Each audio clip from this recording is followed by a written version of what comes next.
आइए आगे अब मैं बताता हूं आपको तुल्यांकी चालकता के बारे में। तुल्यांकी चालकता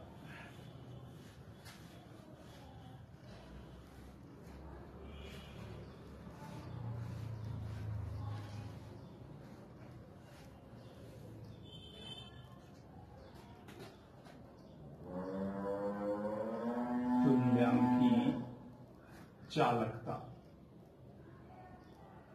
अर्थात इक्विवेलेंट कंडक्टिविटी।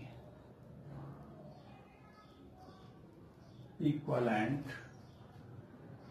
कंडक्टिविटी इसको लैम्डा ई क्यू के द्वारा रिप्रेजेंट करते हैं।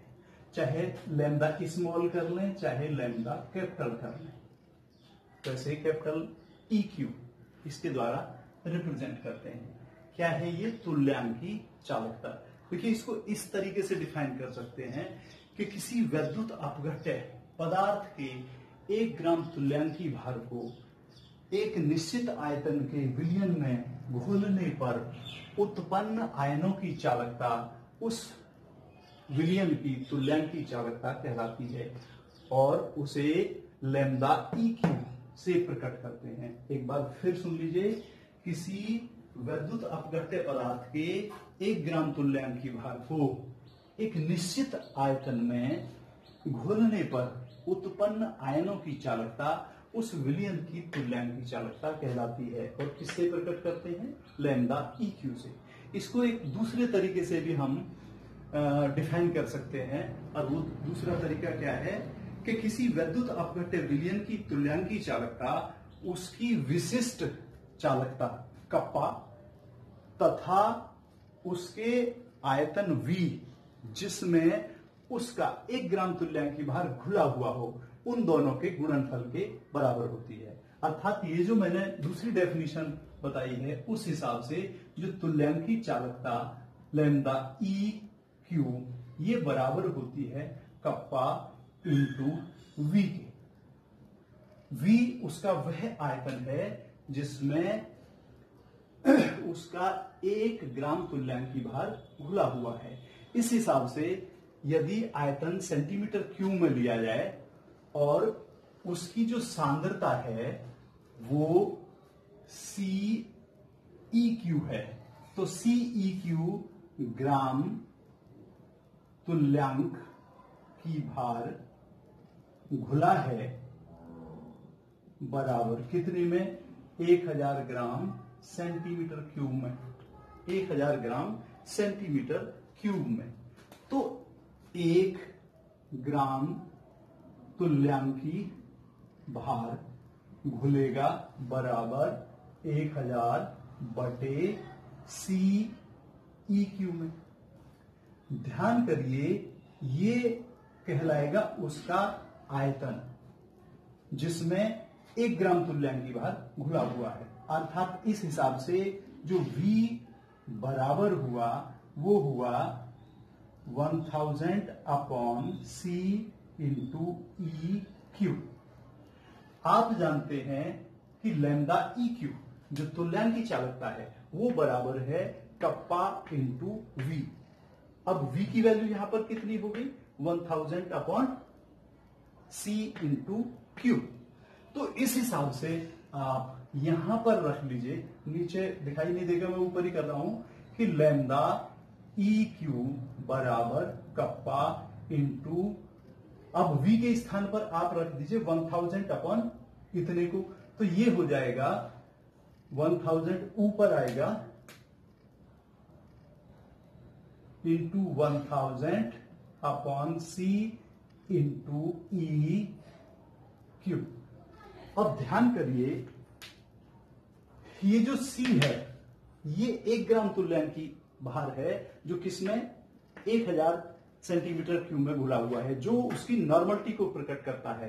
अर्थात इसके स्थान पर हम n रख सकते हैं, तो या करके हम ऐसे कर सकते हैं कि लैम्डा ई क्यू बराबर हो जाएगा कप्पा इंटू 1000 अपॉन n। तो ये है तुल्यांकी चालकता। लैम्डा ई क्यू बराबर कप्पा इंटू 1000 अपॉन एन, जहां पर एन है नॉर्मल के है कप्पा यानी विशिष्ट चालकता, और लैम्डा ई क्यू तुल्यांकी चालकता। तो इस तरीके से अभी अभी आपने समझा तुल्यांकी चालकता के बारे में। अब आप इसके मात्रक के बारे में देखिए। तो मात्रक को हम कैसे डिफाइन करेंगे, कैसे स्पष्ट करेंगे, समझाएंगे आपको। आप ये देखिए, इसी फॉर्मूले से समझ लीजिए, लैम्डा ई क्यू बराबर कप्पा इंटू 1000 अपॉन एन है। तो आप ये देखिए, कप्पा का जो मात्रक है वो है ओम इनवर्स और सेंटीमीटर इनवर्स इंटू 1000 आयतन है जिसका होता है सेंटीमीटर क्यूब अपॉन एन है तुल्यांकी, तुल्यांक। इसको अब यहां पर देखिए, एक माइनस की घात है, यहां 3 है, तो एक कम हो जाएगी, तो ये हो जाएगा ओम इनवर्स सेंटीमीटर स्क्वायर और तुल्यांक इनवर्स। ये इसका मात्रक हो गया। इस तरीके से आप इसको ऐसे भी कर सकते हैं, ओम इनवर्स सेंटीमीटर स्क्वायर तुल्यांक इनवर्स, इस तरीके से। या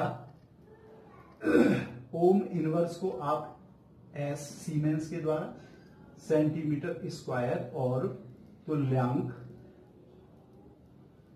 इनवर्स के द्वारा, ये सब के सब इसके मात्रक हैं। एक बार फिर सुन लीजिए, ओम इनवर्स सेंटीमीटर स्क्वायर तुल्यांक इनवर्स, या ओम इनवर्स सेंटीमीटर स्क्वायर तुल्यांक इनवर्स, या एस सीमेंस सेंटीमीटर स्क्वायर तुल्यांक, ये सब इसके मात्रक हैं। तो इस तरीके से अभी आपने क्या पढ़ा, तुल्यांकी चालकता। अब आप आइए मोलर चालकता के विषय में आपको समझाते हैं। मोलर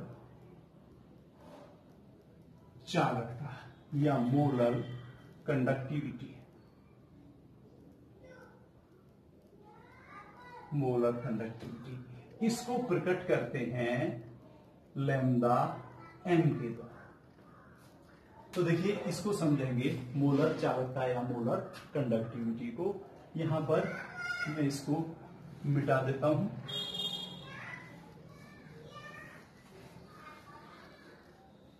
आइए आपको मोलर चालकता के विषय में बताते हैं। देखिए, मोलर चालकता केवल जहां पर आपने तुल्यांकी भार यूज किया था वहां पर मोल यूज करते हैं। मोल यानी ग्राम तुल्यांकी भार, तो उसी की डेफिनेशन आ जाएगी।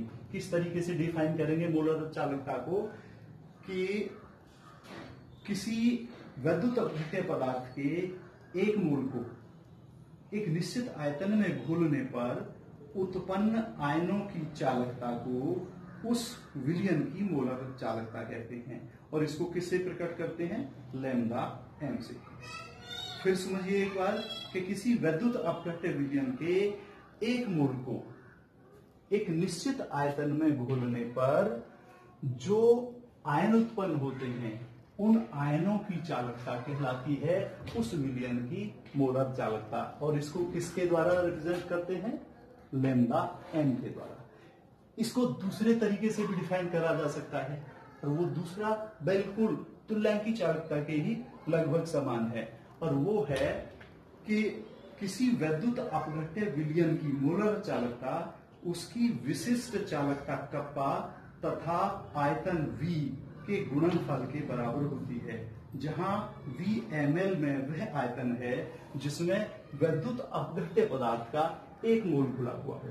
अर्थात इस हिसाब से जो लैम्डा m है वो बराबर होगा कप्पा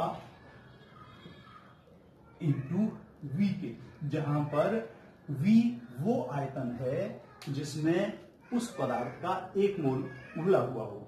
इस हिसाब से ये जो आयतन V है जिसमें 1000 सेंटीमीटर में उस पदार्थ का 1 मोल घुला हुआ है, अर्थात जो V है वो 1000 सेंटीमीटर क्यूब, जिसमें उस पदार्थ का 1 मोल घुला हुआ है, अर्थात अणुभार के बराबर ग्रामों में मात्रा घुली हुई है। तो इस हिसाब से इसको हम ऐसे लिख सकते हैं कि लैम्डा m बराबर कप्पा इंटू 1000 अपॉन m।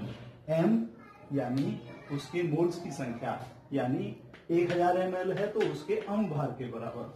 तो इस तरीके से हम इसको डिफाइन कर सकते हैं। और अगर हम इसका मात्रक देखें तो देखिए मात्रक भी इसी फॉर्मूले से निकलेगा। मात्रक निकालने के लिए मात्रक यहां पर देखिए कप्पा, कप्पा का मात्रक क्या है, ओम इनवर्स और सेंटीमीटर इनवर्स, और 1000 सेंटीमीटर क्यूब है तो सेमी क्यूब बटे मोल। इससे एक घात इसकी कम हो जाएगी तो ये बराबर हो जाएगा ओम इनवर्स और सेमी स्क्वायर, इसको ऊपर ले जाइए तो मोल इनवर्स। ये इसका मात्रक है। या हम इसको ऐसे भी कर सकते हैं कि ये ओम इनवर्स और यहां इसको सेंटीमीटर स्क्वायर और ओम इनवर्स m, इस तरीके से, या इसके स्थान पर हम s सीमेंस भी लिख सकते हैं, और सेंटीमीटर इनवर्स और मोल इनवर्स, ये तीनों ही इनके मात्रक। एक बार फिर सुन लीजिए मोलर चालकता के बारे में। जैसा मैंने अभी आपको बताया था कि किसी मोलर चालकता को समझाने के लिए हम इस तरीके से वो करेंगे कि किसी वैद्युत अपघट्य पदार्थ के एक मोल को एक निश्चित आयतन में घोलने पर उत्पन्न आयनों की चालकता को उस विलयन की मोलर चालकता कहते हैं, और इसको किससे प्रकट करते हैं, लैम्डा m से। दूसरे शब्दों में किसी वैद्युत अपघट्य पदार्थ की मोलर चालकता जो लैम्डा m है वो उसकी विशिष्ट चालकता कप्पा तथा उसके उस आयतन जिसमें उसका 1 मोल घुला हुआ हो, उन दोनों के गुणनफल के बराबर होती है। तो इस तरीके से आपने अभी क्या समझा मोलर चालकता के विषय में।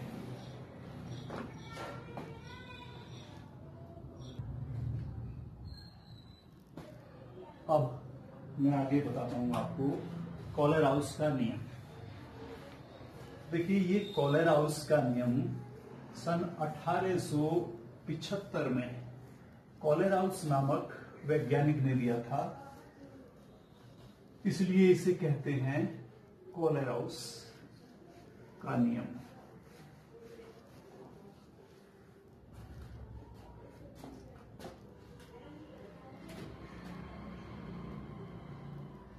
कॉलर-हाउस का नियम।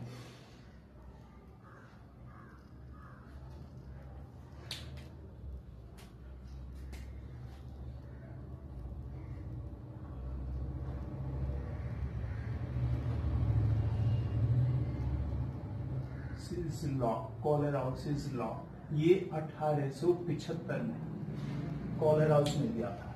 कॉलर-हाउस नामक वैज्ञानिक ने अनंत तनता पर वैद्युत अपघट्य पदार्थों की चालकता ज्ञात करने के अनेक एक्सपेरिमेंट किए, और उनका जो निष्कर्ष निकला उन्होंने एक नियम के रूप में लिख दिया। वो ही नियम कहलाता है कॉलर-हाउस का नियम। इन्होंने समझाया था कि अनंत तनुता पर किसी वैद्युत अपघट्य पदार्थ की मोलर चालकता का मान उसके धनायन व ऋणायनों के आयन चालकताओं के मानों के योग के बराबर होती है। एक बार फिर सुनिए कॉलर-हाउस का नियम क्या है। अनंत तनुता पर किसी वैद्युत अपघट्य की मोलर चालकता का मान उसके धनायनों व ऋणायनों के आयन चालकताओं के मानों के योग के बराबर होती है। अर्थात इस हिसाब से जो मोलर चालकता लैम्डा m इनफाइनाइट ये बराबर होती है x लैम्डा इनफाइनाइट धनायन प्लस y लैम्डा इनफाइनाइट ऋणायन। जहां पर x और y उसमें उपस्थित धनायनों और ऋणायनों की जो आयन इकाई है या सूत्र है उसमें आयनों की संख्या है, धनायनों और ऋणायनों की। इस हिसाब से HCl के लिए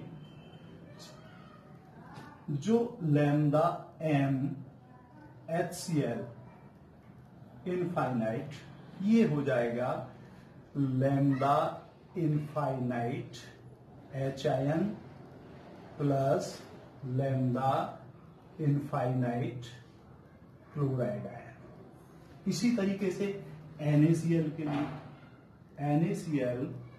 के लिए क्योंकि NaCl में सोडियम आयन और क्लोराइड आयन दोनों के एक एक आयन हैं, तो लैम्डा इनफाइनाइट m NaCl ये बराबर होगा lambda sodium ion infinite plus lambda infinite chloride ion. अगर मान लीजिए बेरियम क्लोराइड है तो बेरियम क्लोराइड के लिए आप देख रहे हैं बेरियम क्लोराइड में एक बेरियम आयन और दो क्लोराइड आयन है, तो इसके लिए लैम्डा इनफाइनाइट m बराबर या बेरियम क्लोराइड ये बराबर हो जाएगा lambda barium ion infinite plus 2 lambda infinite chloride ion. इस तरीके से एक बार फिर सुन लीजिए इसको कोलराउस के नियम को कि अनंत तन्यता पर किसी वैद्युत अपघट्य की जो मोलर चालकता का मान है वो उनके धनायनों व ऋणायनों के आयन चालकताओं के मान के योग के बराबर होती है। अर्थात lambda infinite m is equal to x lambda infinite धनायन प्लस y लैम्डा इनफाइनाइट ऋणायन। इस हिसाब से x और y उनके धनायन और ऋणायन के जो सूत्र इकाई हैं उनमें उपस्थित आयनों की संख्या है x और y। इस लिहाज से HCl के लिए क्योंकि दोनों में एक एक आयन है तो लैम्डा m इनफाइनाइट HCl बराबर हो जाएगा lambda infinite HIN plus lambda infinite chloride ion. इसी तरीके से NaCl के लिए हो जाएगा लैम्डा इनफाइनाइट m NaCl बराबर lambda infinite sodium ion plus lambda infinite chloride ion. यहाँ पर देखिए बेरियम क्लोराइड के लिए बेरियम क्लोराइड में एक बेरियम आयन है और दो क्लोराइड आयन है, तो यहाँ पर क्लोराइड आयन की संख्या जो ऋण आयन है क्लोराइड आयन उसकी 2 है, तो यहाँ पर देखिए 2 हो जाएगी संख्या। तो यहाँ पर lambda infinite m barium chloride is equal to lambda infinite barium ion plus 2 lambda infinite chloride ion. तो इस तरीके से ये है कोलेराउस का नियम। अब है कोलेराउस नियम के उपयोग या एप्लीकेशंस। मुख्यतः कोलेराउस नियम के 3 उपयोग हैं। नंबर 1 है कि इस नियम की सहायता से किसी वैद्युत अपघट्य विलयन की अनंत तन्यता पर मोलर चालकता ज्ञात की जाती है, किसी दुर्बल वैद्युत अपघट्य। तो पहला इसका उपयोग क्या हुआ कि इसकी सहायता से किसी दुर्बल वैद्युत अपघट्य की मोलर चालकता ज्ञात की जाती है। पहला नंबर हुआ मोलर चालकता। दूसरा पॉइंट, इस नियम की सहायता से जो बहुत कम विलेय पदार्थ होते हैं उनकी विलेयता ज्ञात की जाती है। क्या चीज ज्ञात की जाती है? तीसरी, जो बहुत कम विलेय पदार्थ होते हैं उनकी विलेयता इस नियम के द्वारा ज्ञात की जाती है। और तीसरा तथा सबसे महत्वपूर्ण जो वो है कि इसके द्वारा वैद्युत अपघट्यों की, जो दुर्बल वैद्युत अपघट्य होते हैं, उनकी वियोजन की मात्रा। तीसरा पॉइंट क्या है? वियोजन की मात्रा। वियोजन की मात्रा या दूसरे शब्दों में आयनन की मात्रा, ये ज्ञात की जाती है। तो समझ लीजिए एक बार फिर, कोलेराउस के नियम का उपयोग, तीन मुख्य उपयोग हैं। इस नियम के द्वारा अनंत तन्यता पर दुर्बल वैद्युत अपघट्यों की मोलर चालकता ज्ञात की जाती है। नंबर 2, दुर्बल वैद्युत अपघट्यों की जो बहुत कम विलेय होते हैं उनकी विलेयता ज्ञात की जाती है। और तीसरा है दुर्बल वैद्युत अपघट्यों की वियोजन की मात्रा या आयनन की मात्रा ज्ञात की जाती है। तो इस तरीके से ये आपका समाप्त हो गया है।